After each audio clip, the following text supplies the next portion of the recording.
So I had a good question earlier. There's actually a homework problem related to that comic that I think is on the homework sheet, the one with the little guy with all the numbers surrounding him, and he's like, if you do this, then you won't have any friends, whatever.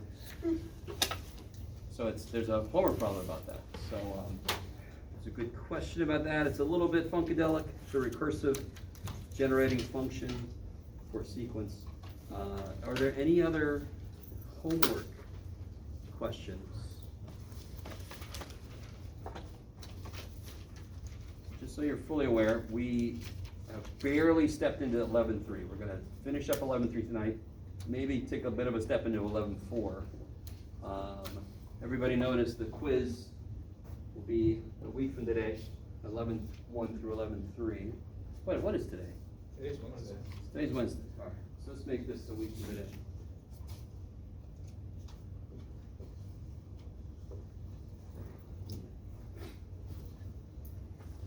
There. You really should be, no, that's perfect, because we're going to finish up 11.3 tonight, so the next Wednesday is perfect. So what I try to do with quizzes is I try to schedule 2 class periods after we finish the last section it's going to cover. So you have enough time to do homework and ask questions. If there are no questions from homework, number 1, I'm worried about that. And number 2, we can just go back into where we left off.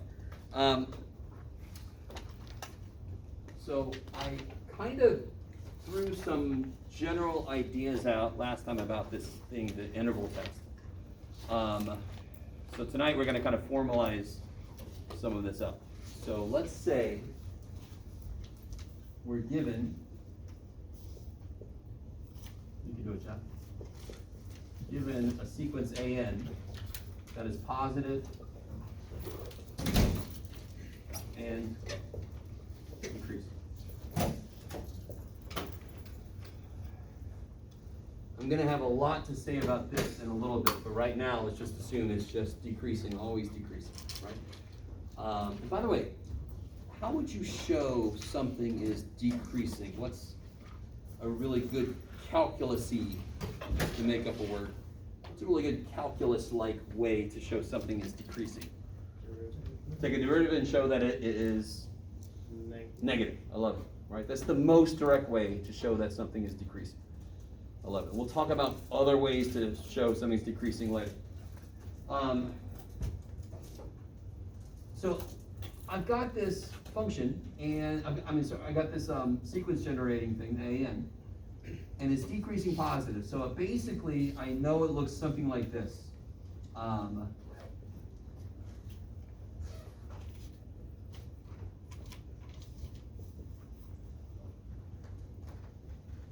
Right, so it's going to look something like that. Okay, I like it. So now watch, this is kind of nifty. You remember when we were first creating the idea of integration, what did we do before we got to real integration? What's the first thing we had to do to kind of build it? Because remember, before you learned integral, before you learned the fundamental theorem of calculus 1 and 2, Riemann sums, right? Now don't worry, don't freak out. We're not going to suddenly do it. It's just going to be involved in the explanation about why the interval test works. It's not going to be something that we suddenly have to do again, right? You've already gone through that. Just wait, we'll do other rules later, which you'll have to do fully, but we're not going to do Riemann sums again. If I do allow f of x to be AN with n replaced by x. Somebody with me so far? So then that would basically be this. Whatever's doing back there. There's my fx, right? It's always decreasing. So this, well, remind me what this is.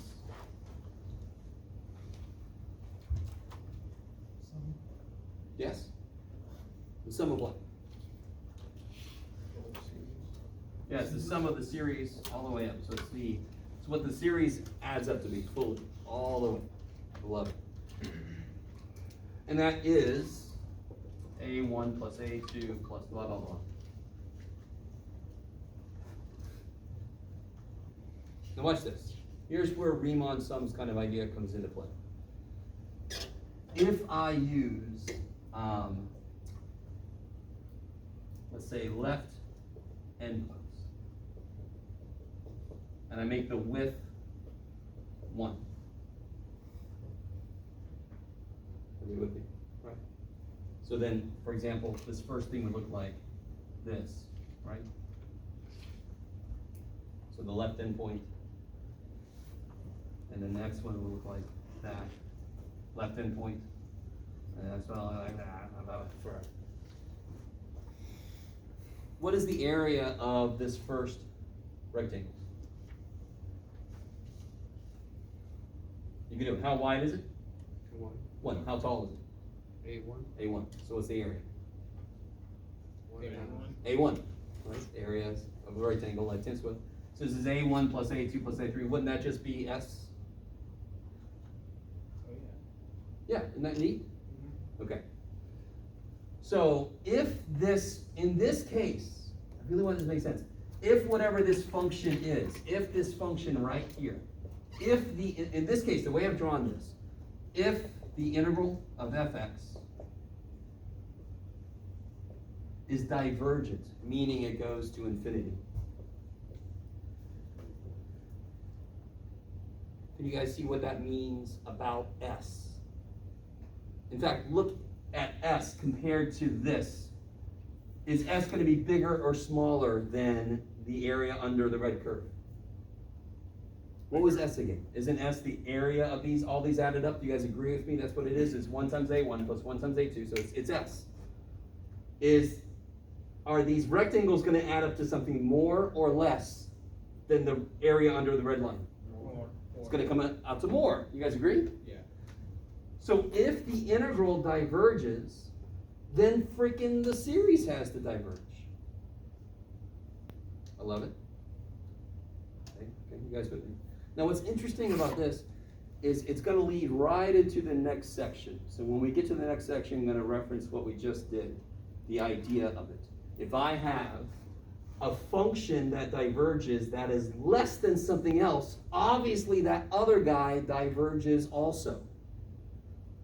Right? If I have something that is always less than this guy, and this guy diverges, there ain't no way that's going to converge. It's going to go to freaking infinity. It's got no chance. So we call this a floor. If the floor goes to infinity, we're all going to freaking infinity. Yes? Okay, I like it. And it's an unbreakable floor. Don't come at me with, I got a sledgehammer. Shut up. Floor, you can't break the floor. Okay. All right, so how's that so far? So it's a little more formal than what I talked about last time, because again, last time I was just throwing some ideas out. Now, isn't there another way? So let me ask you this. What if, the way that I've got this set up, what if, so if this is true, then S goes to infinity. The sum diverges. Kabam. What if, the way I've drawn this, what if this integral of fx converges? What if the integral of fx, and again, it's less than my series, yes? What if this converges? Does that mean anything about this guy? Does he have to do something? Could he converge? Yeah. Could he still go to infinity? Yes. Okay. So far, we've drawn a picture that illustrates that if the integral diverges, then so does the series. That's all we know right now. Kick ass. So, is the left endpoint the only way to do things?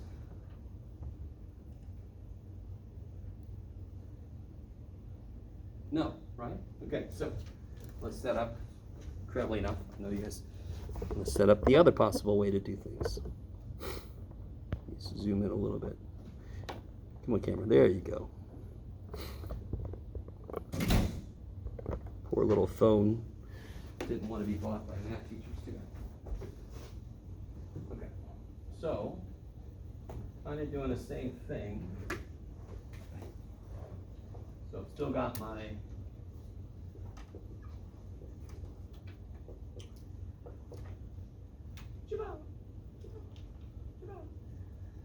And it looks like a straight line.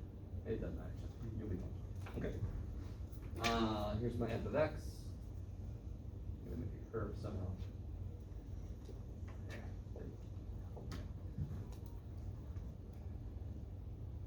So now if I do right endpoints instead.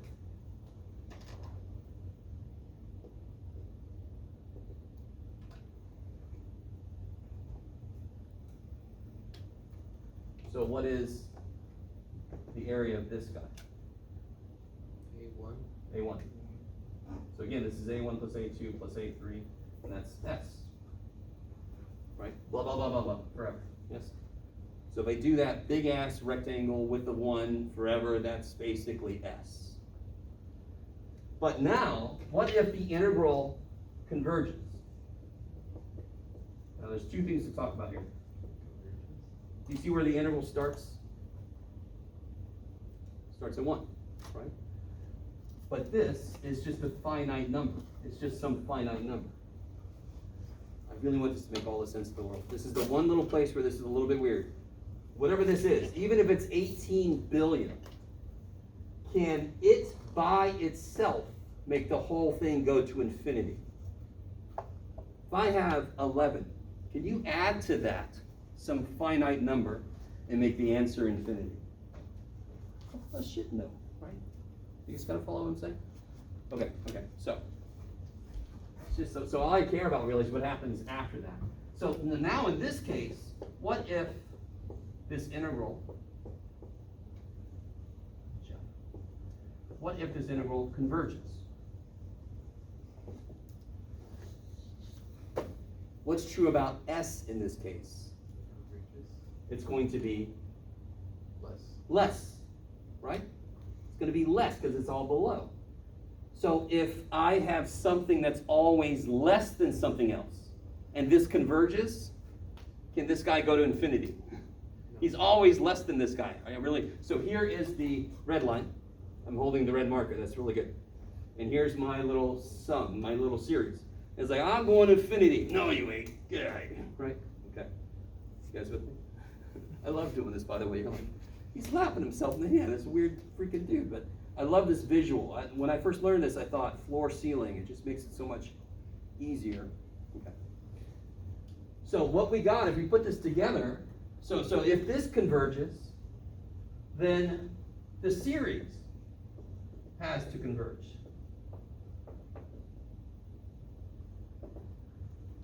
So what you can do is you can basically say, given a series, if you create f of x by replacing n with x and do the integral, if that converges, the series converges. If that diverges, the series diverges. You know, like, that's great, Jeff. Let's do an actual concrete example. So this is the explanation about why it works. Let's try it out.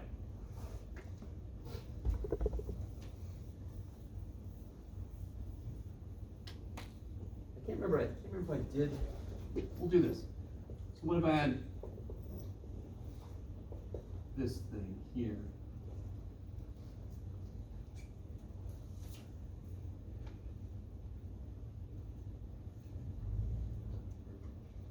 So, what would f of x be?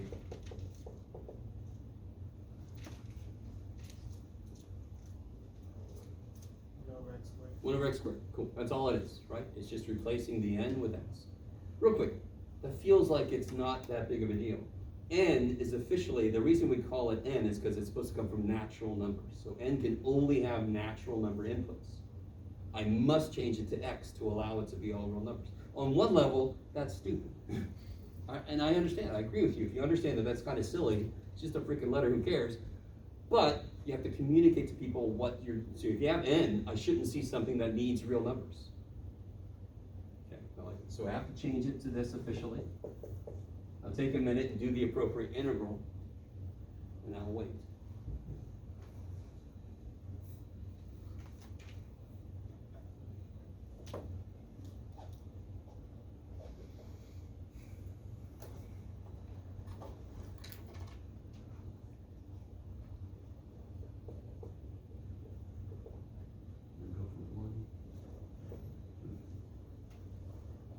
So what's really neat is, if I would have said n equals 7 to infinity, you would just do integral 7 to infinity.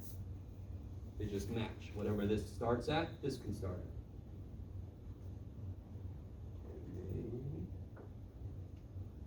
So go ahead and do that.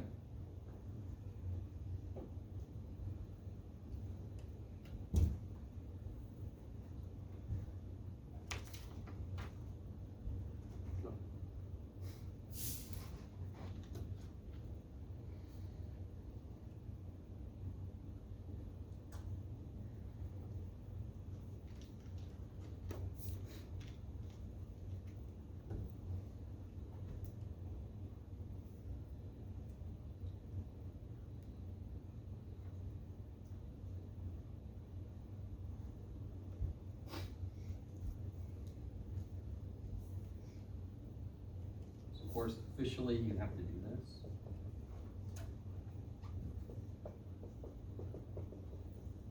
The integral itself is easy, yes?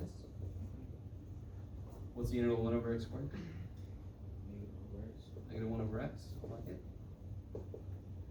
So you get the limit, t goes to infinity. Negative 1 over t plus. Plus. You with it? 1 over 1. Good. So. And this, of course, goes to, sorry? 0, yeah. 0. So it's just 1. All right, I really want you to understand this. That number has not got a damn thing to do with the answer to this. The fact that it's finite means the integral converged, therefore this series converges. So notice the big thing about series is, well, does that series converge or does that series diverge, right? Because in some cases later we're going to create series and we're going to wonder, what inputs can I use that'll make this series converge? Because if it diverges, it's not really useful. Does that make sense? Okay. All right, pardon. Okay. So that's pretty nice, right? Now a couple things I didn't do. So let me come back and let me just kind of rein this in a bit. What are the 3 requirements to be able to use integral test? The elements of the series have to be positive, decreasing, and the function you create has to be continuous. Kick ass. Is that true here? Right? Is this are these elements positive? Well, yeah, of course they are, for several reasons. It's squared, so it ain't even got a chance, but it's also only inputting positive things. Is it decreasing? Yes, and what's the way you could show that it's decreasing? Well, what's the derivative? And when is that less than 0? Is it ever positive in this range? That's always less than 0 for x greater than or equal to 1. So I really want you, is everybody with me on that? That is a very direct way to show that something is always decreasing. Is the derivative is always negative over these values here, right? Kick ass. Okay. And then continuity, there's a theorem from way back in Calc 1 that every rational function is continuous on its domain. So the only place that's continuous is at 0, and that's not even something I'm worried about. So you can see what I'm saying. Those are the 3 key things. So on a test or something, I'm not gonna say those things. I'm gonna say, show that you can use the integral test.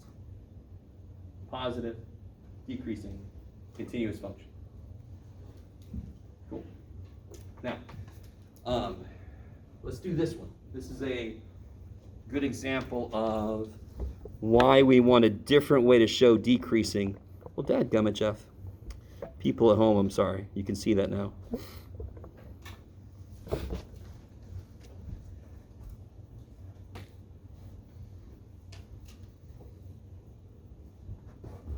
So what about if I had this series here? Actually, let's make it, yeah. Can you see why I just did that change? I didn't make it start at 1. I'm not even sure if I did that on here. Even I'm better than that, okay. What's wrong with me starting at 1?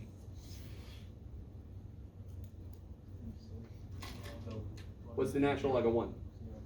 0. So what's true about this function at 1? Undefined, so it's discontinuous at 1. The real valued function I would create would be discontinuous at some point. We would be screwed, right? So, first thing, before you even do any integral, I want you to show me that it's always positive over those values, right? That's pretty straightforward. When is natural log negative? For inputs that are, what does natural log look like? When does it actually hit the x-axis? You just told me, basically. At 1. So anything And it's positive for ever after, so it's only negative for values that are less than 1. less than 1, in between 0 and 1.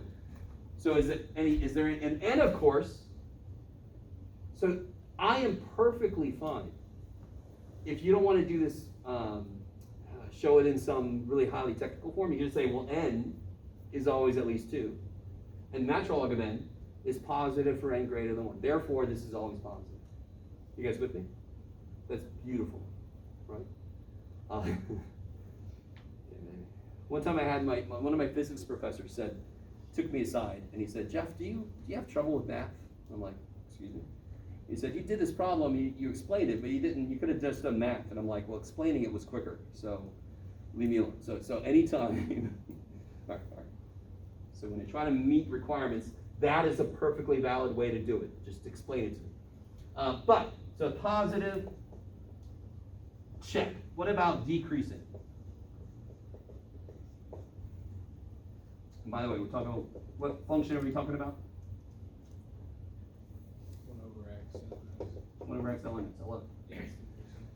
Do you want to take that derivative? Not really. No, I don't either. So let's see. What would decreasing mean?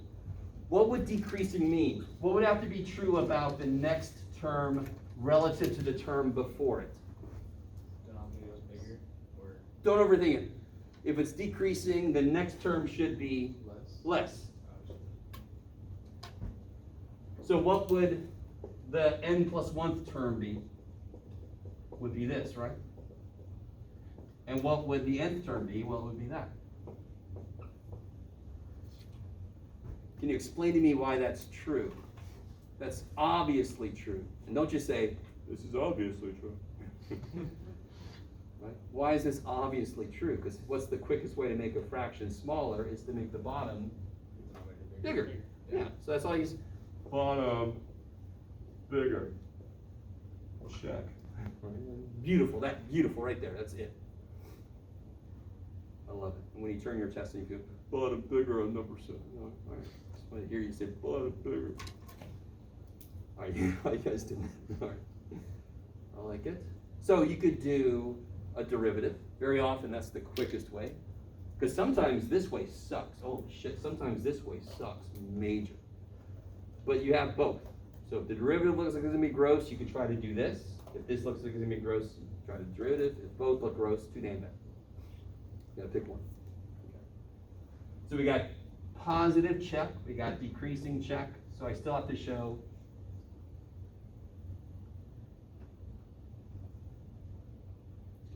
continuous.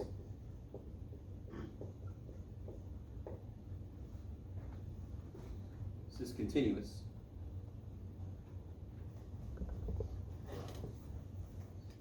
What domain are we talking about? From what to what? 2 to infinity. And the only places this would be discontinuous would be at 0 or 1 or anything less than 0, correct? Because natural log has a problem itself. You with me? So you could say x equals 0 would be discontinuous, x less than 0 or x equal to 1 that would be discontinuous, but n equals 2 starting there. So that's good. If it's only discontinuous at 0, less than 0, or 1, and we start at 2, it's continuous. I like it. Very cool. Okay. So now go ahead and do the integral. Oh, wait. we just proved integral tests can be used, so let's use it.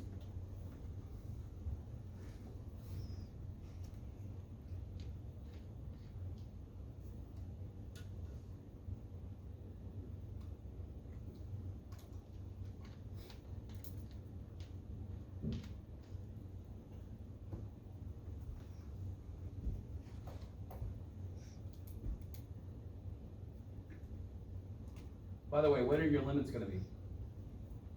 2 to t. 2, yeah, I love it. 2 to t, I love it. Because you start at 2 there, kick ass.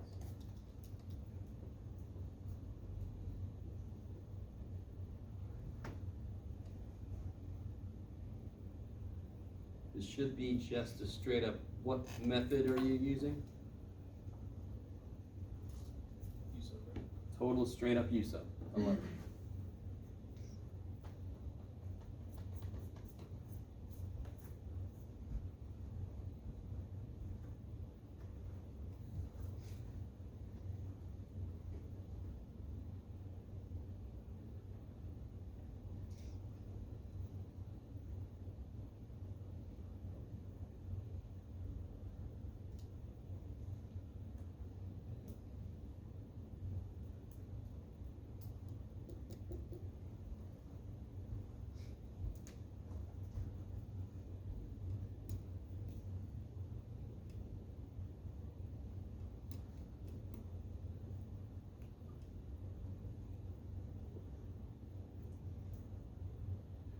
So it'll be 1 over x dx is du, natural log of x is u, so you get 1 over u.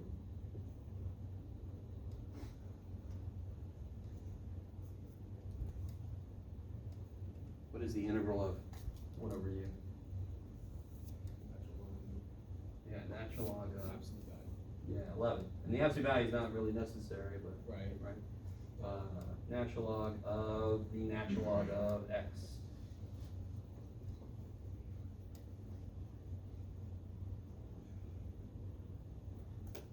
And you can see this is gonna have some trouble.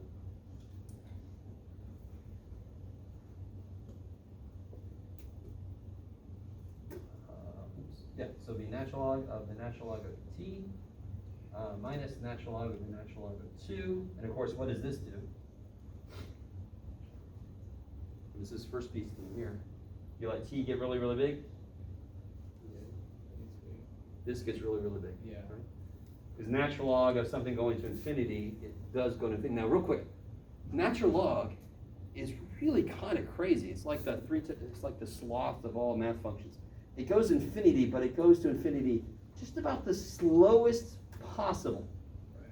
So the natural log of the natural log of x is like going to infinity. It's like, I'll get there. Check back in with me in about 18 million years, and you know. But it's going to infinity, it just is. So what does that mean? This integral does what? Divergence. The integral diverges. Yeah, Therefore, what's true about this? divergence. It also diverges. So the integral test basically says if the function you create meets the criteria, the integral of that function does the same thing that the series does, and vice versa. It's kind of beautiful. Which now you understand why you do chapter 7 first, because now, unfortunately, you can get you can have something that needs to be done by parts, you can get tricks up, you can get all this kind of stuff. Yeah, yay. Sorry guys. You're all like, at least we're out of chapter 7. No. Okay. So how do you guys feel about that so far? Okay, pretty good, pretty good. It's not that bad, it's not that bad. I mean, the integrals could possibly get more complicated, but it's not gonna be something crazy, so don't freak out. You don't wanna throw too much on top of this. So here comes something crazy. What if I had the sum of 1 over x to the p?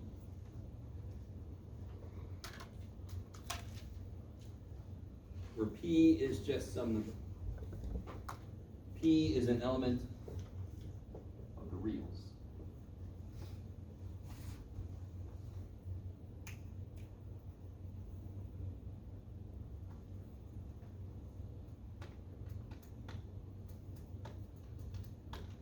Well, it's really funny to me.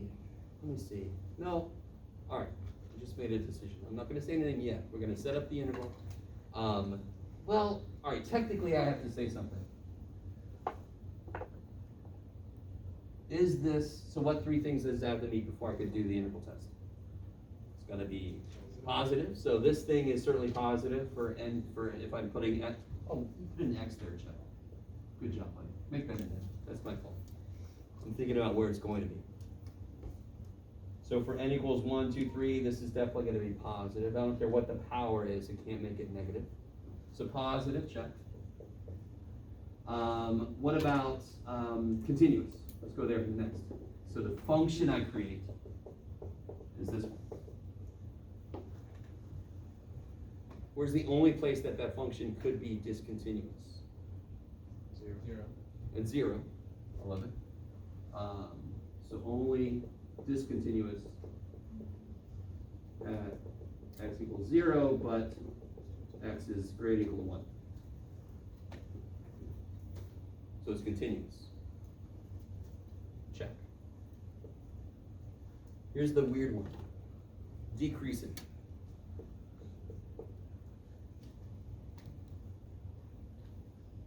Why is that weird? Question.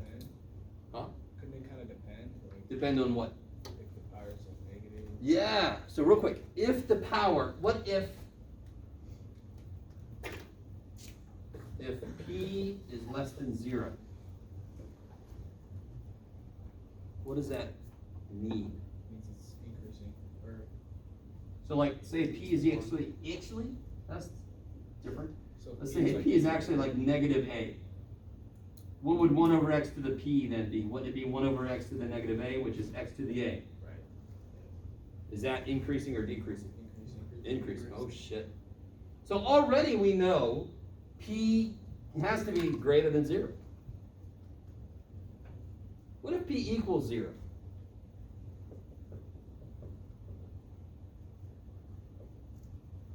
If p equals 0, what's anything to the 0? 1, except for 0, of course. 0 to the 0, we all know is indeterminate. Remember that? No? Yes? Remember? Okay, sorry. And thankfully it can't be 0, correct? All right, so if p is 0, this is 1, is that decreasing? If f equals 1, is that decreasing? No. Nope. So it can't be 0. So p has to at least be greater than 0. If p is greater than 0, then is it decreasing? Yes, okay, all right, let me stop for a minute. I really want you guys to, and again, what we're doing right now is nothing you're gonna have to do by yourself. We're actually developing a general rule. It's really useful. Okay, so right now we know p's gotta be greater than 0 just to meet this restriction, right? So now I'm allowed to use the integral test if I assume p is greater than 0. So you guys help me out. I'm going to integrate this. I'm going to write it like this. That makes sense.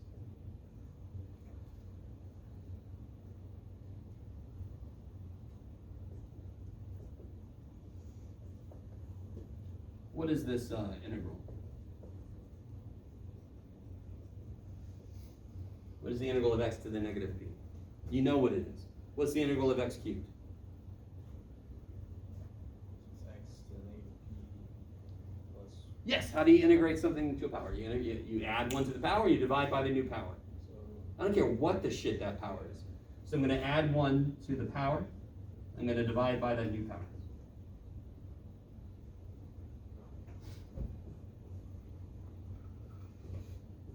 Why does my 1 want to...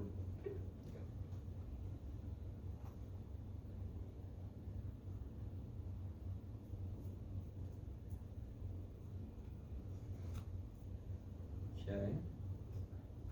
Take it over here.